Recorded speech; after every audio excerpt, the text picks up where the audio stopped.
وفد مكتب العلاقات الوطنية للمجلس الوطني الكردي أم هذا جم الاتحاد السرياني أم سباسياوات كان جسقلا جمرة برنجكي قلكي خشبو وأم دوي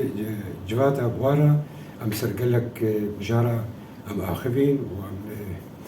سربيشكتنا جواكا سوري لحالة جواكي دا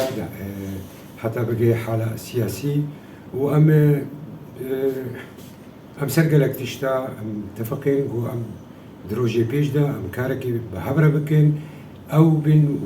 وقالك جهاتي ديجي سياسي ثقافي اجتماعي هنا أم بويرنجي تفقين وأم كاركي بكن في واري حالة بيشكتنا جواكا مي كردي سوري سرياني أرمني عربي دحمو مجارة. باسم حزب الاتحاد السرياني نرحب بوفد مكتب العلاقات الوطنية والسلم الأهلي في المجلس الوطني الكردي. طبعا ناقشنا العديد من القضايا. أعضاء الوفد مكتب العلاقات لديهم أفكار تخدم المجتمع، مفاهيم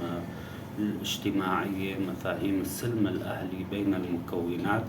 وهذه المفاهيم كلها نحن في حزب الاتحاد السرياني ندعم هذه الأفكار والعيش المشترك بين جميع المكونات والسعي جميع المكونات بوحدة الصف من أجل أن يكون لهم مستقبل أفضل في المنطقة وسوريا عموما.